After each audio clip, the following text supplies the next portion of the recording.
Hello, everybody. My name is Dani with Realistic Intentionality, and here we have another podcast for you. We have an incredible guest who I have been just chatting with for probably like half an hour, and I was like, you know what? We need to start this podcast, which is now going to be, I think that's just my issue. I think I do that every episode, so who knows? We'll see if I figure that out. But everyone, please welcome a spiritual baddie, business owner, and mother, Leah Whiteside. Hi, thank you for having me. Yes, I am so glad that you came through. I was like, yo, this chick is my vibe. You sent me the video of the crystals, and I was like, amazing. And you told me how you have manifested the life that you have through like what vision boarding and like just writing down everything like that I like want future wise tomorrow, like all of it, and it really did work for me. Hell yeah. So tell me a little bit about yourself. So I guess I'll dive right in. I lost my job of 4 years a couple years ago, and it made me really depressed because I knew that it was my own actions. I was just going through it personally, mentally wasn't doing so hot, so I was a very negative person at the time. And it cost me a job that was like perfect for me, you know, right around the corner from where I lived, and I met great, awesome people there. I actually met my husband there. But it was just I outgrew the place, and I needed to really work on myself, and I couldn't do that while working in that type of environment. So they let me go, and I was just a mess. Like, I didn't know what I was gonna do. I just got my first apartment. My fiance and I are like trying to figure out, is he gonna go back to work full time? He's disabled, so he was in the military for a couple years. So it was just like so much to navigate, and like the unknown was just so stressful. So I spent a lot of days in bed, just super depressed, you know, not knowing where to turn. And then I was just thinking to myself, like, I just need to feel better about myself. Like, I just need to figure something out. So I text my best friend, and I'm like, hey, I really need my hair done, but I'm like really broke. So could I just clean your house? Like, and she was like, no, like that's weird. Like, just, you know, like she didn't want me to feel like I needed to clean her home for her to help me out. And I was like, but I don't want, like, I want to do this, like, for you. So I did, and it worked out. And she's like, you're really good at this. She's like, you should do this. Like, this could make you some money, like, until you figure out what you're going to do or whatever. So I went home to my fiance, and I was like, I think that I'm just gonna, like, start cleaning, like, friends and family's houses and, like, do that for a little bit. And he's like, okay, yeah, like, cool. Well, that lasted for, like, a week, and then I was like, hey, I got us an LLC. And he's like, okay, like, oh, we're doing this. Like, all right. Above board like, of you. Yeah. So I definitely dived right in, and I'm so grateful that I did, and I have him and my best friend to thank for that. Like, they really did push me. And just the own spiritual work that I've done. Like, I met a lot of people who are spiritual, and they've told me different paths that they've been on, and I was like, I need to definitely do this at my own pace. I want to work on being a better mother. I want to work on being a better person. Like, I want to perceive myself as someone who's just like, go with the flow. You don't really let things that you can't control affect you, and you just start creating the life that you want to live when you're 40, 50 years old, you know? Yeah, absolutely. Yep. That's incredible. And like, honestly, so I used to do housekeeping, which I told you off camera, as I told her everything off camera. And, you know. I love that, though, because that's like so, I love when you meet people that your life is intertwined and you feel like you're living the same life, even though you've never met them before, you know? Like, that's a really cool experience. Your vibe attracts your tribe, for sure. And like, I'm very grateful that this podcast has facilitated me meeting so many amazing people, such as yourself. Thank you. But yeah, I mean, I did housekeeping, and it is a very spiritual work. It's cleansing, it's clearing. I mean, your space affects your entire like energy and your field of like your auric field, and so I truly, like, when I was housekeeping, I truly felt like I was blessing their home every single day. And like imbuing it with like a sacred energy, and the effort and like the intention of cleaning everything very very detailed. Like, I would go in on it, you know? And that's what we pride ourselves on. Yes. Like, when we're, you know, trying to hire new people, I say to them, I'm like, this is something we treat every home like it's our home. So Right. like you want to feel light in your home. You don't want clutter. Like you want to feel most calm in your space. And I feel like we portray that very well. Oh yeah, Like, I watched some videos on your social media, which is Whiteside Cleaning on yep, all platforms, guys. yep. Honestly, like even if you're not local to the area, but you like cleaning videos, like go check it out because I saw the one video where you were showing people's like baseboards and the railing of the stairs where it's like that stuff gets so much grime that Oh people yeah, they don't realize it when it's their own home. definitely. They're like dirt blind to it. Yep. And then when you clean it, it's just like so good. Oh yes. So satisfying. My sister was like, you need to start making content like Yes. that. So that is a goal of mine in the new year, is to try to make a little bit more like actual cleaning content. Like we do a lot of the before and afters and stuff, but it's hard to have the marketing and the business and scheduling behind it. Like it's definitely something that you have to learn, and I'm grateful that I've been as successful as I have, but there are some days that I'm just like, I need a nap. Yeah. A very long nap. Oh yeah, dude. Yeah. Well, you're juggling like all these things. I mean, you're a mother. Yes. You have your own house, your own relationship that you have to cater to. Yep. You know, you have your own spiritual work, your own journey, your own mental health. And then on top of having a career where you now are a business owner, you have to manage clients, schedules, like payroll. And then per job, there's all the aspects of cleaning. That is intricate as shit. Oh yeah, it is. It is. I'm grateful that we have been able to find a team that is on our level. Like Yes. we don't have to really. They're just great. Like they also get the fulfillment of cleaning. So like Right. it's a mind thing for them. You know, they get to go in and it's a break from life. It's them just mindlessly cleaning and getting time to listen to music, or, you know, get that alone time that you don't really get. And I feel like cleaning and showering and driving sometimes, I guess, are like the main times that you can get that, unless you Yes. are doing like a retreat or really, you know, Yeah. finding something for you to be able to be that alone with your own thoughts. No, for sure. Like, you know, oh, I love driving personally because Yeah. I just like play music and I just vibe with myself. And like cleaning, same way. And like that is working meditation for sure. Yeah. Because you get into a flow state where you can kind of escape the pressures and overthinking of the rest of your life and the rest of the details, and you can just be present in that moment and Yep. like tap into yourself. You ever see those memes or hear them where it's like chaos and you can hear everyone like at a restaurant chattering, gets, like, yep, quiet. yes, yep, that's what I feel like cleaning is for me, definitely. That's like, amazing. Yep. Did you ever know earlier in life that definitely. you knew? Not that I would have a cleaning business, but I knew, like, the light bulb went on, like when my best friend Chrissy said, like, you should do this, because I'm like, I've been doing this my whole life. Like, Right. I cleaned for my family home. Like, I was always reorganizing my room. Like, I was the 2 a.m. girl, like, me too. reorganizing my room. Oh Yes. my god, I was literally gonna say that. Yep. Because I totally knew that I was gonna be a housekeeper and a nanny, because I used to stay up at night and I would not clean my room during the day. Hell no. I wasn't doing that. No. But for some reason at night I would be like, I'm gonna pretend I'm a nanny with like my baby doll. I love that. And then like clean my room as if it was like my apartment or Yep. whatever. My sister and I did that all the time. Like, we played maid and nanny. Like, oh, definitely. Yeah. Yep. And it's like so funny. And it's like, there is almost like an interesting aspect to how somehow the universe always lines up, that the things that you've done since literally even just being a child, it lines up to later on in life. Yep. Like that deeper pattern had been formed. That is so funny. Yeah, it is. That is so funny. I feel like when you're a child, you're in such a rush to grow up. Like, you just want to be an adult so bad. And like, once you become an adult, you're like, this is a little bit hard. Like, Yeah.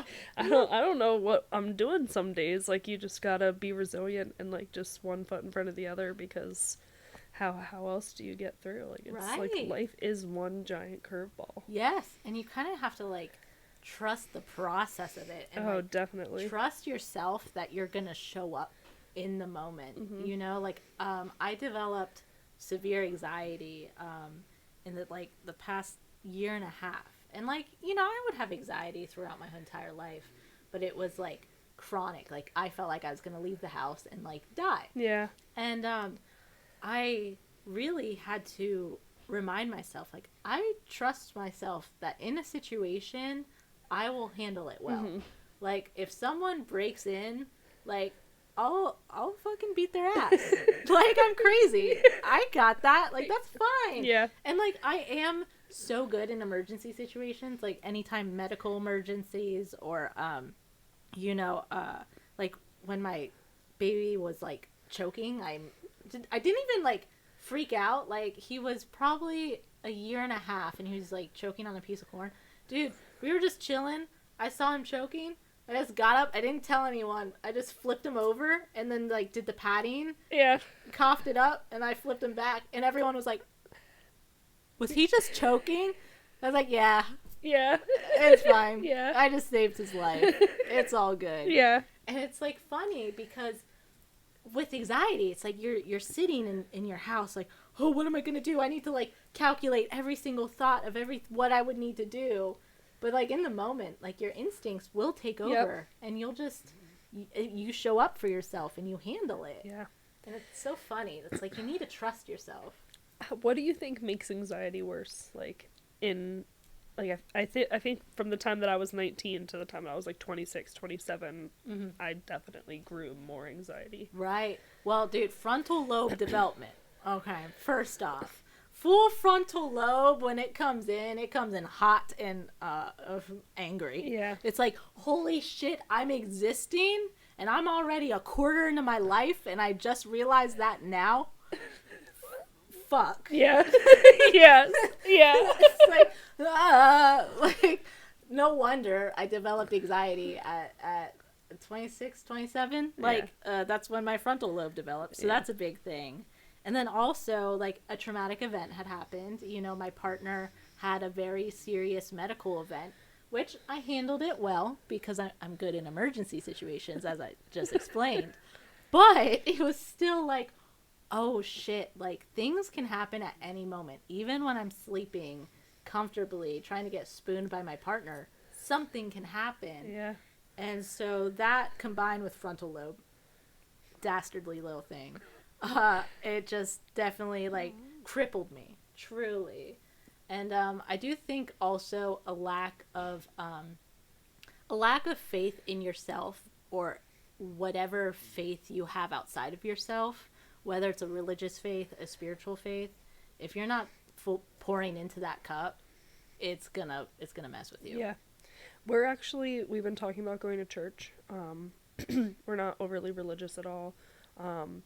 But we're both going through some stuff personally with our health and family members and stuff. So it was a friend of ours brought it up to us, and they're like, you know, even if you're not religious, like, it just opens you up. It just allows you to have faith in something else. It doesn't necessarily, you know, have to be God. It can be the higher power to get you through sometimes that could, you know, are really hard to get through. Oh, yeah. Yeah, so on my blog, I kind of write about how it doesn't really matter, like, whether you're an atheist or Christian or Hindu. It's all a matter of finding something that, like, fuels your purpose and gives you comfort and faith, whether it's faith in yourself, faith in nature, the understanding that life is temporary and that, you know, you should make the most of it. Whatever it is, that will carry you through. And I feel like when I was suffering from anxiety, I was lacking that connection. You know, I had lived at a Hindu temple for like 5 years, but it actually created a huge, almost like spiritual crisis, because I always had this like unstructured sense of my own spirituality and my own understanding. And living on a Hindu ashram, it was very structured. There was like a lot, and I hate to say it, but I witnessed a lot of fear-based, like, spiritual practice, where they would do things out of fear of being punished. Mm-hmm. And it really, after just years, it didn't align necessarily with me. There's nothing wrong with it, and I still love, like, Hinduism and, like, Hindu culture and yoga. Like, I still love it. But I just realized it wasn't for me. And so when the traumatic event happened, I already was lacking something that I needed to anchor myself. And yeah, just the anxiety just completely launched from there. Yeah. And it's really and truly, I had to get myself out of it, you know, because they tried to get me on Prozac and stuff, but I was like, I have compulsive thinking, and one of my compulsive like thinking issues is like medications, food, drinks. Like I'm very like overly conscious of what I put in my body. Mm-hmm. And so I was like, oh man, like I don't know if I want to go on Prozac. And I'm like, I think I just want to do like therapy, and I want to do like mindfulness and truly, and then reconnecting with a sense of spirituality and faith in myself to show up in those moments, Yeah. and that I can handle shit. Yep. That allowed me to then start doing exposure therapy of like, okay, I'm going to drive my car today. I'm not going to run over a pedestrian. Yeah. Like, I can do this. Yes. Yes. Because, yeah, the anxiety was like, you're going to run someone over if you drive today. I've had friends that they've had a hard time getting a job for a long time because their anxiety just, like, got the best of them, and you would never, like, guess it from that person. Like, right. You know, like, you just never know what people are going through on their own. Oh, for sure. And Yeah. I feel like there's a heightened state of anxiety just with, you know, our world, with how much screen we're on and how much we're seeing everyone else. Like, we're seeing, dude, I'll scroll TikTok and I see like Palestinians getting bombed, and then I see some influencer drinking like an Erewhon $20 smoothie, and meanwhile I'm like, okay, I don't think I can afford to go to the dentist. And it's like, oh, like I'm somewhere in the middle of these like circumstances, but it's still not comfy. No, and it's hard to show up when you're that desensitized. Like, right. It's, I just, like, everyone thinks about our parents' generation and what they had to go through, and they definitely went through something different than we did, but they didn't have the social media or the pressure to be like, you know, the perfect mom or the stay-at-home mom, or there's just so many different families out there that are going through so many different things. And as I grow older, I guess I just always have the benefit of the doubt for someone because, you know, addiction is real, mental illness is real. Like, people don't talk about this stuff enough, but I've already, like, you know, had mental illness that drove me to addiction, that did affect me working and did affect me bringing in income for my family. And they were by my own choice, you know, they were mistakes for sure. But I think that I wouldn't have grown if I wouldn't have went through those experiences. Like, oh, for sure. Sometimes you do have to hit a rock bottom to have that awakening of like, I don't want to live my life like this forever. Like, right. You know. Yeah, and like I feel that, you know, I might have mentioned this in one of the other podcasts, but like, yes, happiness. Well, you can grow through happiness. Sure. Like, yes, good experiences can make you change something about yourself. Yeah. Yeah. But truly, it's the struggles, it's the pain, it's the getting fed up of external and internal bullshit where you're like, no, this needs to stop. Definitely. And like, it forces you to grow instantly and like at a rate that is just incomparable, truly. And like, in my own experience, like I can't even imagine what my life would have been if I just didn't go through the struggles that I did. You know, as a child, now, childhood trauma, it's like, I don't think any child should have to go through that shit. But the things as an adult that I did as a response to the childhood trauma, it's like that was my own actions. That was my own coping of, you know, things that I was struggling with. Had I not went through that, I wouldn't have figured out how to heal myself. Because I did. I had to heal every aspect of my life to what substances I did, how I lived, how I worked, how I talked to people, everything from, I had to raise myself essentially as a completely new person. And that also has had a profound effect on how I can be a mother and how I can show up as a parent. Because once you've had to rebuild your own life, seeing this fresh, beautiful, like, creature, it's like you can understand, like, oh, like, this is the compassion they need. I think that definitely is what my drive was to turn my life around, because I had my daughter when I was 22. So I was just not in a mindset to have a child. I was 22 too. Yeah. it you don't think that that's young in the moment, but like looking back, it is so young to have a child. No frontal lobe yet. Like I had a very good support system. Like I had a village. Like my family really stepped in and helped me raise her, and she's got people around her that love her on every end. So she's so smart. Like it was such a blessing, but in the same time, like I was still growing up. So I had times where I was detaching and I was making poor decisions, and when I look back, I'm like, oh, I just wish that it would have been different, so I had more time, because I definitely wasted time trying to figure out who I am and going through identity crisis and acting, it was a whirlwind of emotions. Like I had to go through it to be able to be as strong as I am now and to gain the resilience that I did. But I wish I would have been able to have that during those times, so I didn't waste anything with her as a baby. Right. I know. I feel that way. Like with anxiety, that whole period, I was very checked out because I was too busy mentally dying over nothing. Yeah. And then, I've had identity crises. I've had Do you think that that's all a part of postpartum, though?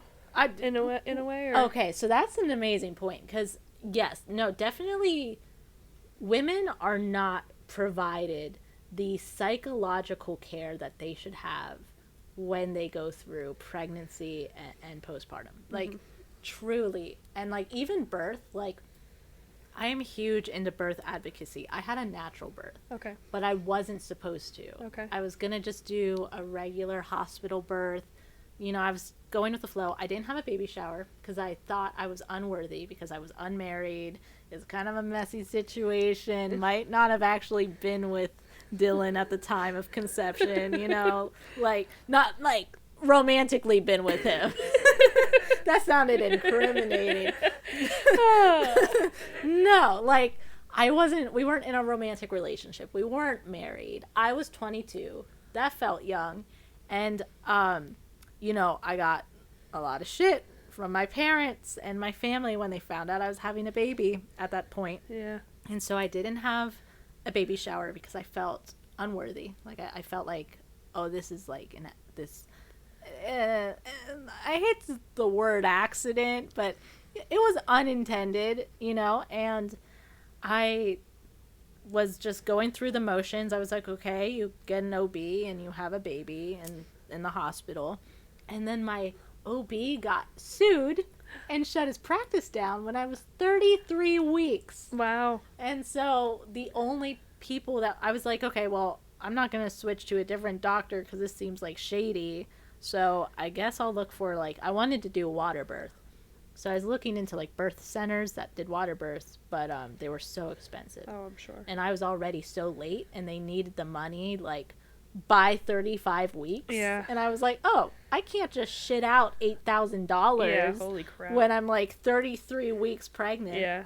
And the only affordable option was a home birth. Oh, wow. And luckily that taught me so much about birth and postpartum and mother advocacy that I had a really pleasant birth. I think I know a lot of people can't say that themselves. Yeah, she's healthy and everything was fine, but I definitely have glimpses of my memory because of all the medication I was on. Right. I had to get an emergency C-section. Yep. It was scary, definitely. Yeah. And I have no not documentation, but I don't remember her really being born because I was so sick. I know that she was born. I heard her cry the first time, but then holding her, I was in and out, I was very sick, nauseated. So it definitely is scary. Childbirth it's a traumatic experience. It's definitely a traumatic experience. Right. And if you're not properly facilitated in that moment throughout your pregnancy, and then with postpartum, it's they just send you home with the baby, and they're let us know if you start getting baby blues. Yeah. Which it's what the fuck does that even mean? Yeah. Baby blues, it's we're sleep deprived. Mm-hmm. We're trying to care for a human. Our whole body hurts. Yeah. Let alone our hormones, just right. And we're going through the biggest change in our life. Mm-hmm. It's like, how could anyone truly be ready for that? And then, like... But we do it. Right. And I have a 7-year-old, and she's happy and healthy and living her best life. Right. So. And I have a 6-year-old, and it's, like, so insane. And I love the fact that you have a village, because I didn't necessarily have a village back in the day. But it's, like, so essential. Definitely. Like, I have always heard that term growing up, and I never really understood what it meant until I was well into my 20s, because it isn't just your family, it is your friends too. Like, I mean, my family, I'm very close with my family, and my husband's family is awesome. I married into a great family, so from both sides, I am very blessed in that way. Right. And I don't think that I would have been able to get as far as I have in life without meeting the person that I did and just having that support, because I have gotten so hard on myself in times of my life where I didn't feel worthy of myself. I didn't know what I was doing. I've checked myself into a mental hospital because I was just at a point where I was like, I just have no will. Right. Like, I just don't feel worthy of being a mother. I'm not connecting with my own child. Right. I don't want to be alive anymore. Right. And later on, I like wanted to punch myself for feeling like that, because I'm just like, I have so many good people around me that I could lean on, and I was just too wrapped up in my own head and my own toxic stuff that I couldn't see that, like, just lean on your people. Right. You know? I went through a very similar thing with my anxiety, where, like, I felt like I didn't have anyone to lean on, even though I did, but I just was isolating. Yep. And, like, I would beat myself up. I'd be like, how can I literally just, like, want to die because my anxiety is so excruciating when I have this, like, amazing, beautiful, like, child. Yep. And I was like, also, like, how the fuck am I supposed to care and, like, not fuck this up when, like... I'm feeling like this. Right. Yeah. And it is so much pressure, like, being a parent, and, like, the pressure is seriously immeasurable. And, like, I do think that people normalize it, because it is normal. Reproduction, it's the way of life, right? But, man, like, it's a heavy fucking concept. Yeah. Definitely. I am in charge of this human for 18 years minimum. I think that, like, my parents' generation, they were not really in tune with themselves. Right.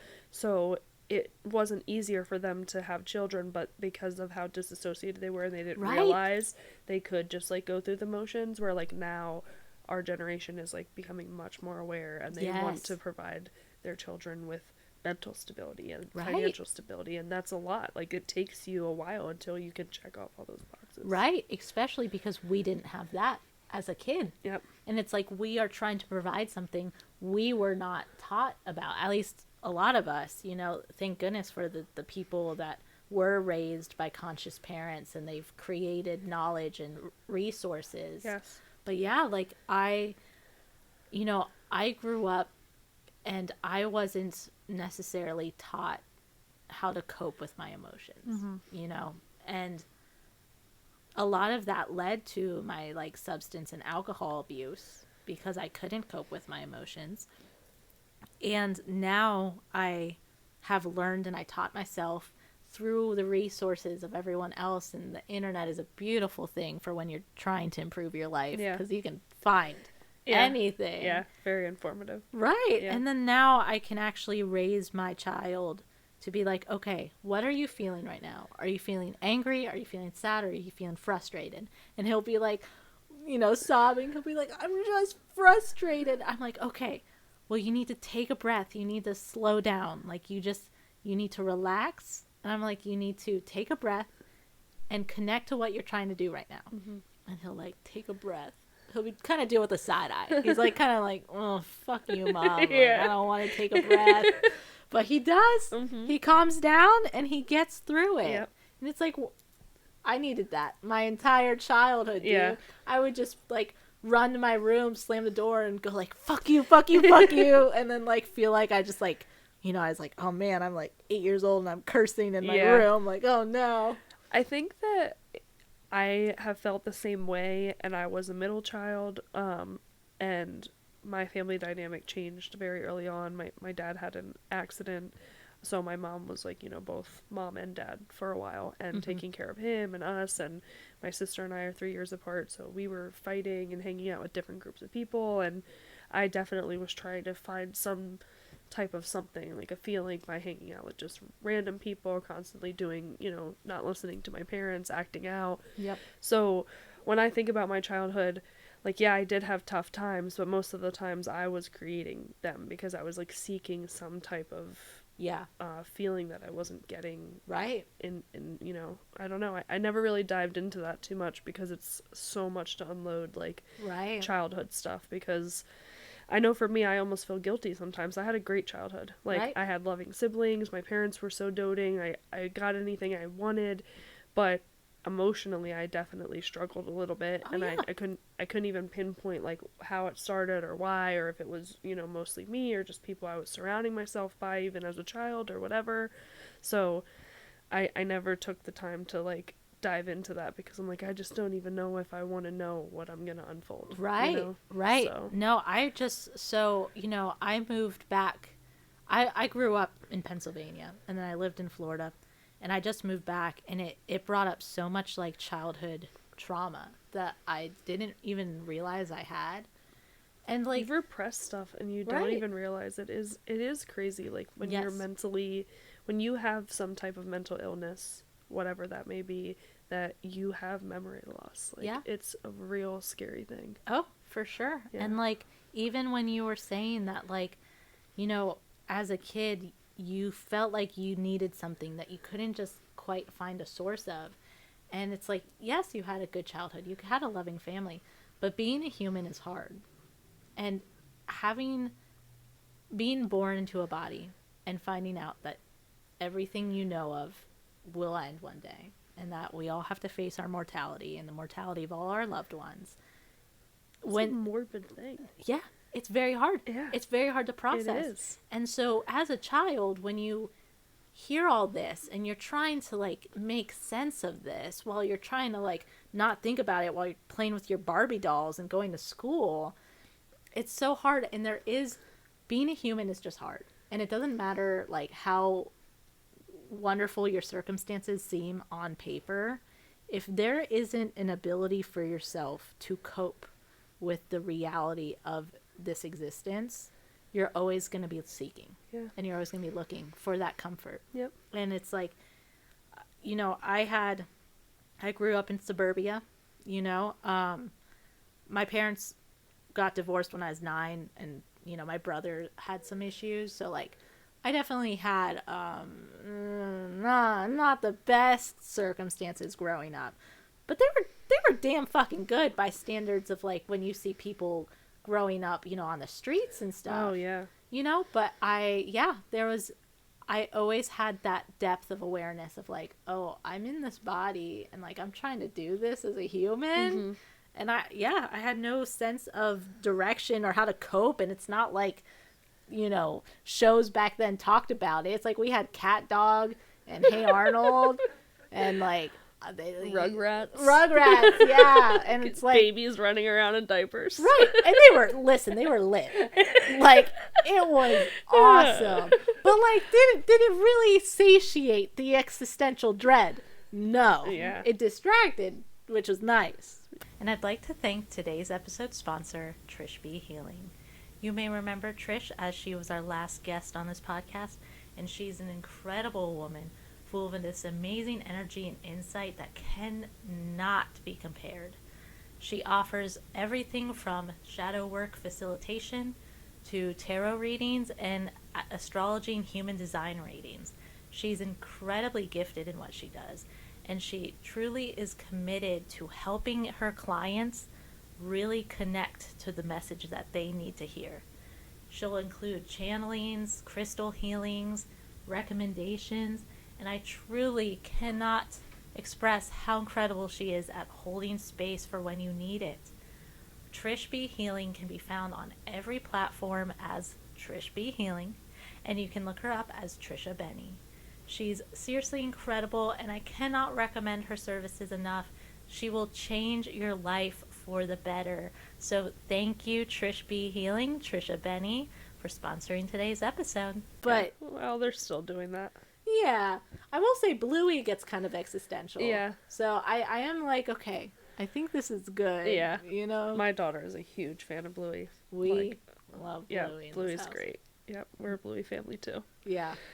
My daughter and I were just talking about that today because she was like, I love Bluey. She's like, I still like some other stuff too, but I'm, getting a little older now, but I love Bluey. And I'm like, me too, girl. Oh, yeah. Oh, yeah.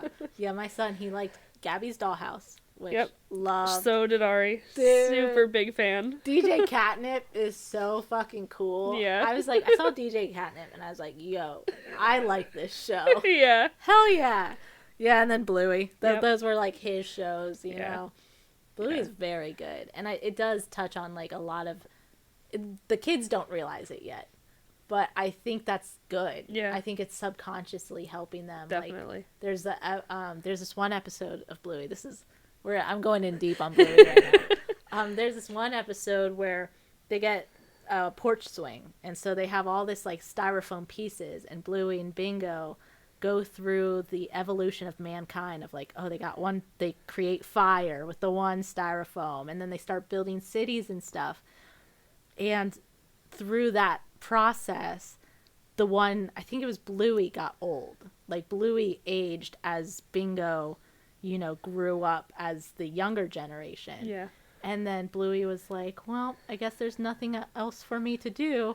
And so then the parents, Bandit and Chili, they called Bluey up onto the like porch, which was almost like a metaphor for heaven. Yeah. And like brought them in as like a way of like, you watch, you do what you do the human thing, you watch it, and then you just get to enjoy the fact that you did it. And it's like, bro, what the fuck? This is a kid's show? Are you kidding me? I feel like there was a lot of kid shows that had more philosophical meaning behind them, but we just didn't realize as a kid. Like... I would be very interested to look. I mean, I know Hey Arnold, like, his parents were, I think they went missing in a jungle or something. So there was loss. It definitely touched on loss. Yep. Yeah, I mean, I watched, like, Angry Beavers, which was, like, not existential at all, I don't think. But definitely, I could see Hey Arnold being kind of deeper. Yeah. There are some shows. Yeah. I also watched a lot of, like, Jimmy Neutron, which he's just a dick. Like, what the fuck? Yeah. No, I was a Jimmy Neutroner, too. And, he's, like, the villain. Like, if I watched it back with River, because I was like, oh, I love this show. Like, I'm going to watch it again. He was just a nightmare. Yep. He was just so You're just a little bully. Yes. Yeah. Very Odd Parents was a good one. Very Odd Parents. Yep. I like Dani Phantom. Yeah, so was I. I liked it a little too much. Yeah. I was like, Dani Phantom, hello. I feel like that's where I got my aesthetic from. Yes. Yeah. Yes. Yeah. Dani Phantom was like, I had many bi-awakenings. Dani Phantom was definitely one of them, though, because I was like, Dani and Sam, sign me up. That's our generation's problem, is like they started, like, well, not started, but the anime stuff just became like circled back around, and like people got into it, and then everyone's like crushing on anime characters. Right. So. Right. And then always the hot goth girls. Yep. Always. Like Scooby-Doo, and what was it? The one where the vampire rock star girls, and then like, yeah, it happens. Everyone knows what we're talking about. Right. Anyone our age, that's why, the whole alt look is like the goth mommies are like thriving. Yep. It's like, it's not a phase, Mom. It's not, dude. Honestly, like, I always like alternate between a more alt look and then a more like kind of hippie boho look. And I just like sway between the two all the time. Yep. But my God, like, what I do when a beautiful, beautiful alternative goth woman shows up on my TikTok, my God, it's like a movie because it lasts for an hour. Because I'm just like, I love it here. Yeah. That might be my faith, actually. Yeah. That might be the thing that keeps me going, is the chance of seeing another hot alternative woman just grace my eyeballs. It's like, you should listen to Honey Revenge. Honey Revenge. Yep, it's a really good band. They go like by the B band. My husband and I like found them last year, and their songs are just awesome. Like, they're good vibe. I need new music. Yes, you will love Honey Revenge. I know you will. Revenge. And Devin is the lead singer and Dani is the guitarist, and they just both rip it. And it's just fun, and they're having a good time. And I've never went to a show and been like, oh, this is like, bleh. Like, right. and it's the same set. Like, we went to so many shows that was the same set, and we had a great time the whole time. Concerts. Yeah, dude, I haven't been to a concert since I moved back up here, and I really want to go to Philly because I know that everyone goes to like the Fillmore. Yep. We saw Noah Khan there actually. Oh, cool. Yeah, that was really cool. We go to concerts all the time. Like, we saw Post Malone, MGK. Nice. We actually saw MGK VIP, and I touched his abs. Oh, well.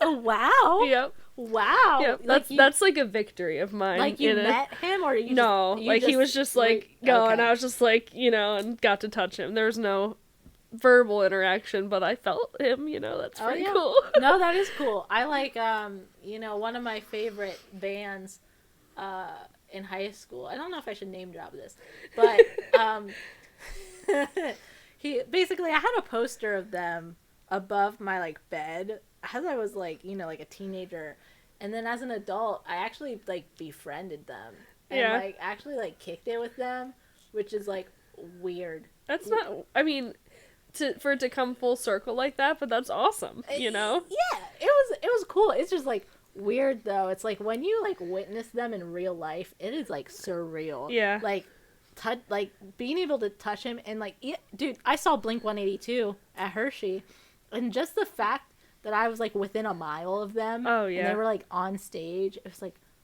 what the fuck? Honey Revenge, they did meet and greets. Mm-hmm. So we like took a bunch of pictures with them.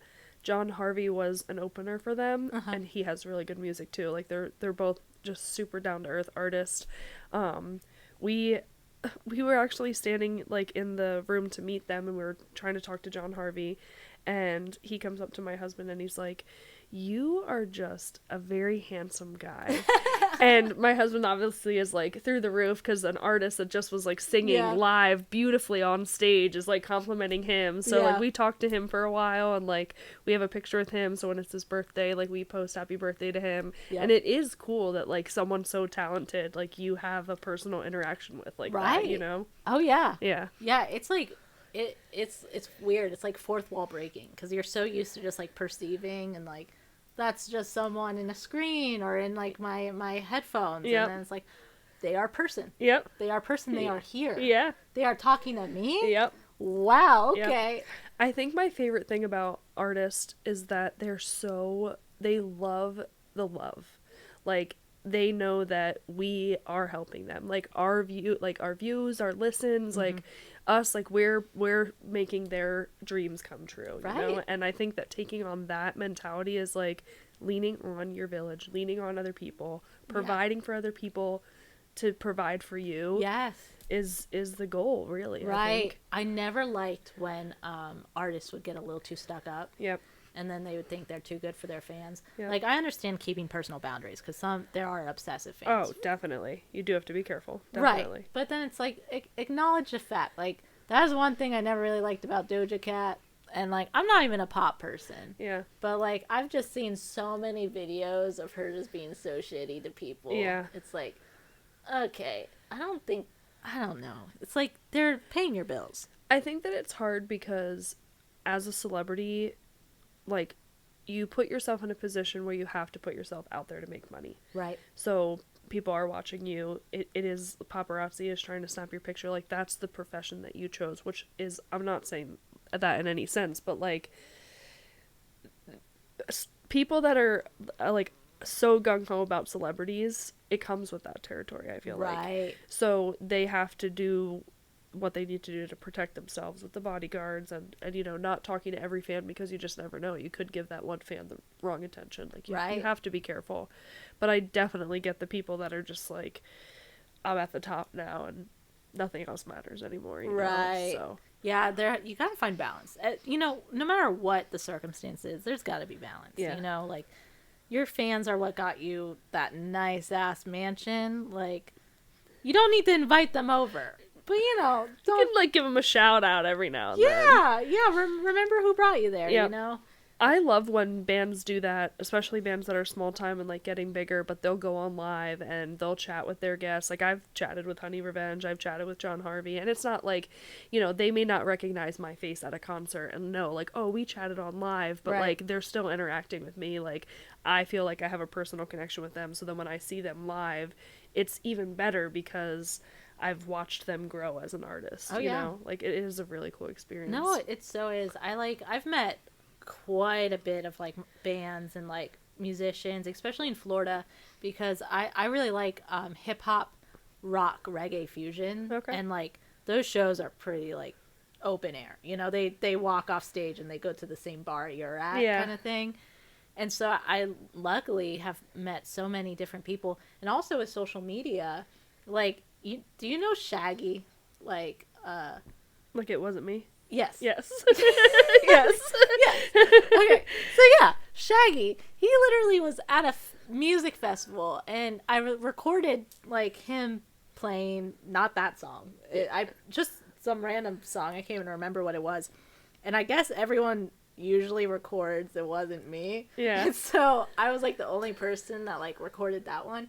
And so he saw it, and he's like, he literally messaged me on Instagram, Shaggy. That's amazing. And he was like, thank you so much for recording that. He's like, that was my first time playing that song live. And he's like, it really meant a lot to me. That is awesome. And I was like, no problem, Shaggy. Like, you're good. And he's like, thank you, gorgeous. And I was like, that's amazing. I was like, Shaggy's in my DMs right now, calling me gorgeous. Like, everyone. Good for you. I was like, yeah, it's funny. It's like, with social media, it's like you never know who's actually going to respond to you. I know. It's like you can DM anyone, and who knows, like your DM might be the one that like pops up for them, and they click it, and then all of a sudden you're like talking to this person. I hosted my first event this year. Mm-hmm. Congratulations. Thank you. I did a vendor event. I have a bunch of friends that have their own small businesses, candles, crystals. My one good friend, she does sound bowl healing, and she's a Reiki master. We've had her come to our home and do a sound bowl healing on us, like in our own home, and it was amazing. Like it just was so calming, very neutral vibe. It's so good for your home too. Oh yeah, it did. I mean, we're like huge Palo Santo sage. Like bad vibes come in, we're doing it right away. But like that really did, and it was just awesome because we know her. So like, and she makes you feel comfortable. Mm-hmm. Like, I've had a Reiki session with her too, and I really like her work a lot. But I love stuff like that. So I was like, I just want to host something that I would want to go to. Yep. Like an event that has every single thing that I would want to have at an event. So like I had plant people, like my friends are dog walkers. I had them come set up to like promote their business. My best friend, she set up a tinsel hair wrap and I love stuff. Those. Yes, there was my other best friend is a tattoo artist, so the tattoo shop she works for, they came and set up and they were doing tattoos that day. So cool. Like it was just such an amazing day, and for my first event, I just couldn't not feel grateful. Like even the small nuances that were happening or that we had to deal with was like nothing, because it was like, holy shit, like I just put on this whole event where like I had almost 30 vendors. Like I did this, like this is awesome. That's incredible. Yeah, it was Boss really fulfilling. babe shit right there. Yeah. Look at you. That's amazing. Yep. So like going back to like your whole boss babe, right? Like how do you carry that energy and make it happen, right? Because I'm an aspiring boss babe. So, like, tell me how you do it. Like, honestly, I think that I have just, through social media, found such influential women that are local to here. So I've met them or I've worked with them, and they've boosted me up. Like there are some people that you meet that just are not in your corner, and, and they do not clap for you. And it sucks because you're like, what am I doing that I don't, not even that I am owed your respect or whatever, but that you can just be like, you know what, I'm glad that they're doing good, you know, because I feel like that's how I am. There's people that did me wrong in my life, and I still hope they're doing good. Like they don't need to sit at my table, but I hope that they're doing well for themselves. I love that. So I guess the people that I've met have never made me feel like that. They're always like, it's awesome, like you started a cleaning business from the ground up, like you're doing your own thing, like you have your own businesses, like, and I try to boost people up all the time. Like I'm constantly sharing their stuff, like I want their businesses to get out there. I give give recommendations all the time because I feel like that comes full circle. So I guess to me that is what boss babe energy is being willing to share my secrets. How did I get here? What did I do? You know, and I'm honest about it. Like, it's time, it's money, it's, you have your ups, you have your downs. Like, it's definitely not for the weak of heart, but anybody can do it if they put their mind to it. I love that. That's amazing. Yeah. And now how are some ways you like intentionally balance being a mother and being a CEO and also being your own person? I think I'm struggling with that. Yeah. Honestly, I do. I think I'm working through it. I'm trying to figure out the processes. I definitely I go in spurts. Like, there's weeks where I'm just like in my phone, I'm working, I'm doing all the business stuff, and my family does lack from that. You know, right. They can't really talk to me as much because I'm in the work zone. So it's like, right. That definitely takes a toll sometimes. But then I go through my family's shoved in a room right now. Yep. So it is hard. Doing your own thing, it's hard. Yes. It is. You definitely, the timing there. And I think just having open communication and splitting it up. Like, we have a family calendar, like with our work calendar. So we know the cleaners that are scheduled, the cleanings that are happening, like Arya has gymnastics, you have a doctor's appointment, like it's all on our family calendar. And I keep up with that. I try to the best that I can, but there's sometimes where I'm just like, you know what, it's in my head and I just don't have the time or like energy right now to like sit down and do this. So I'm just gonna play Mario Kart and like chill out for a little bit and decompress. We'll have to play some video games together one day. Definitely. We go hard on Mario Kart. Oh yes, I almost beat the whole game. Wow. Yep. My son is insanely good at it. Yeah. Like, he can do like 200cc. That is amazing. At 6, that's awesome. Dude, he whips it. And he does all the drifting. That's amazing. And like, I he could be a pro gamer though. Yeah. Honestly, he's always begging me to like make videos. And like, he'll be playing and he'll do commentary, like not recording. And like, I used to do family vlogs, right? And we went viral, and I almost was like uncomfortable with that, how many people were like witnessing my son. Yeah. Because people were making comments that they should not have. Yeah. Right. And so at that point I was like, I'm not going to like exploit my kid. I'm not going to put him on my like, social media like pursuits. Mm-hmm. But now he wants to make YouTube videos. Yeah. And I'm like, shouldn't I exploit this now? Like, my daughter wants to so badly. Like, we got her own camera, and she always talks about having her own YouTube, and she would be so good at it. Like, she's so talkative. She has the most bubbly personality. Like, I have never witnessed her be around someone and them be miserable. Right. Like, she can literally turn anyone around. It's a beautiful thing to watch. So I'm like, I do want her to have that. Like, she could be making so much money just doing what she loves and being herself. But I'm like, but there's creeps out there. Right. And it's just like, I worry so much about, just that life. Like, yes, it's a lot of exposure. Like, to going viral with my son in the video was like big shock to the system. Definitely was not a positive experience. It was a very negative experience, and I could have exploited it to like, have a social media thing, but I didn't. I was like, no, I would rather sacrifice this. And like, even like all my realistic intentionality pages, I'm like building from zero. So I think I just went over 50 followers on like TikTok just today. And I could have used my old accounts because I have thousands and thousands, and I have like 1 million likes and stuff.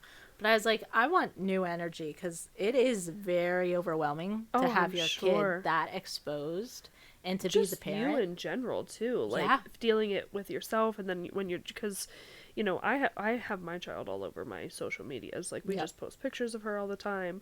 But I worry about, like, with the cleaning stuff, like, I want my page to be so professional. I am putting a message out there. So I worry, okay, if I post this video, who's going to scrutinize me? Like, oh, you're not scrubbing this the right way, or you're not using the right product, or this. And I've already had that. Like, I've posted in community pages for our cleaning business just to get certain advice about certain things, and some people are just so brutal. Like, yes, I am asking for your advice. I can do the constructive criticism, but like, this is my first time owning a business. This is my first time doing a lot of things, and I'm self-taught. I'm teaching myself. Like, I've taken classes online and stuff like that, but in reality, I'm learning too. Right. So, and you know, also with videos, it's like, that's 30 seconds. Yeah. Okay. I went over that like 2 other times Yeah. off camera.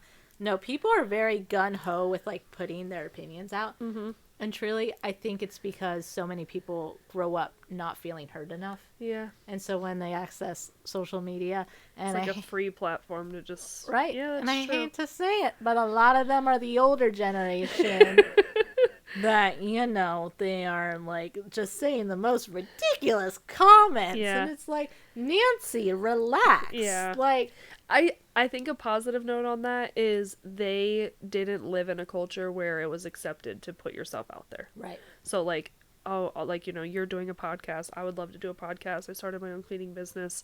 A girlfriend and I started our apothecary business together. Like, Ooh, I love that. yes, it's awesome. She has her own garden, so she grows all of her own herbs. Like, we try to do Ooh. everything very organically. Hook a girl up with a yoni steam.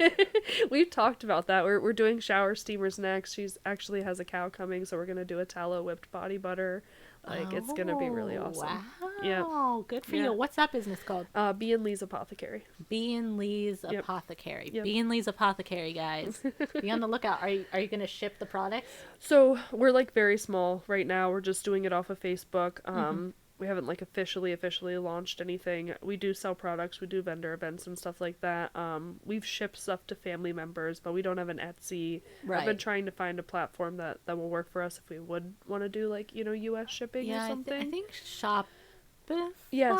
might be a better one. I hate to say it, but I think Etsy is kind of been... No, I have read a lot of bad reviews about Etsy. Yeah, I can't. Yeah, I've heard something about I'm it. also nervous. Like, you know, starting a business, there's a lot of things that you have to do. Like, there are certain things that you can just do, and the vendor events are fun because it's just like we're a homemade two moms just making homemade stuff for our kids and stuff. But it also is skincare. Right. So, like, you have to, you know, double check everything. FDA? Is Yep. FDA with skincare? Yeah. Yep. Yeah. You can do, so in PA, it's not, like, you don't have to have a license to do skincare. But business-wise, to be selling product, obviously you have to go through those channels and stuff. So it's a... See, that's the it's a stuff lot. I am not good at. Mhm. Like, I can't even imagine being like boss babe and like doing the LLCs and doing like figuring out all the laws and stuff. Like, that is, I'm like the creative. And I was actually just having a conversation with someone who also does a podcast, and I was telling him, I was like, I don't know what I'm doing on the technical end. Yeah. I was like, you know, I can make conversation, I can make content, but like trying to figure out how to get it cross-posted from Spotify to like Apple Podcasts and the podcast app and stuff, it's like, oh, so out of my wheelhouse. And like things like that, like FDA, Yeah. I could never. I mean, I have faith. If I needed to, I could show up for myself, but like, I don't know if I'd want to. It's a lot of work. Like, we haven't... Yeah. I feel like that's why we haven't done a bigger, like, website or anything like that with ordering, because then you do have to get the licensing. You do have to put yourself out there more and make sure you're held, you know, liable, because it's skincare. So as much as it's organic stuff, like, and we put all the like ingredients on there. It's coconut oil, it's jojoba oil. Yeah. Nothing, like, it's all good stuff for your body and skin. But like, some people could be allergic. Right. So, you know, if they don't know, it's not on the label, like, you have to be very careful with that. And like, false advertising is a huge thing when it comes to ounces, and learning all that stuff is just like, in my opinion, when you're starting out a business, definitely start out slow. Yes. Like, sell to your family, sell to your friends. Don't just like fully gung-ho into it, because that's, I feel like, how a lot of businesses end up failing. That is such good advice. That is amazing. Yeah. Do you have any other advice as we wrap this up that you would like to share with people? If you have a passion, just do it. Just write down every single day the things that you think of or want to do, and make it happen for yourself. Right. Okay, so this is going right back to the beginning. You said that you write and you vision board. So would you write in like a journal or like... Yep. I have so many journals and notebooks around my house, and if I'm just like feeling in the mood to write, I will just grab a random one. Like, I have so many that have different dates that don't even like coincide with each other, but I go back and like, I actually have this box that my daughter's father, his brother passed away, and it was his box, and it has like a crystal mushroom on the top, and it's like a wooden box, real magical, and he had left it with me and then had gifted it to Arya, and we use it for like our intention box. Like we have crystals in there, like we write out our intentions, note cards, notebook paper. Like I feel like I manifested this relationship with my husband, like a good relationship with my daughter, the businesses, like a good apartment. Like I definitely put in the work to receive what I have. Wow. But it was all just through like hoping and wanting it to happen. Yeah, and then writing it. Yep. And I feel like writing,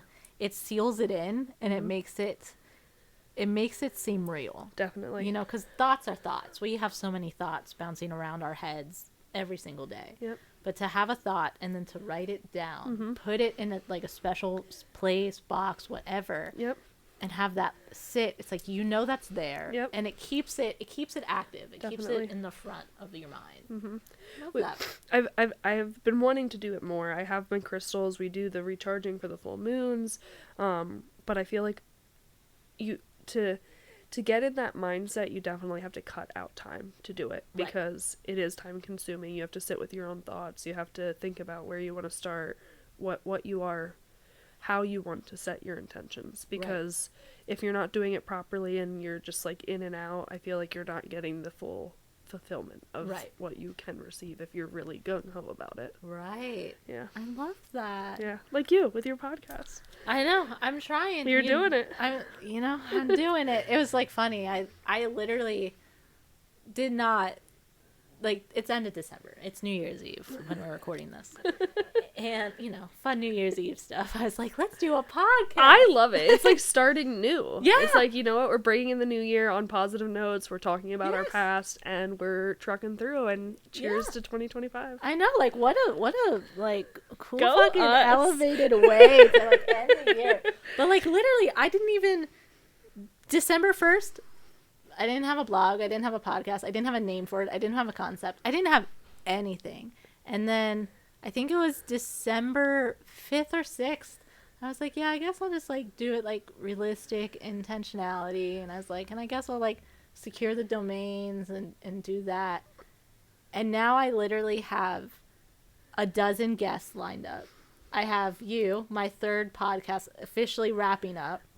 I have videos. I have TikToks that are getting 3,000 views, which I know by TikTok standards, that's nothing. Listen, I've had Millie videos. I know.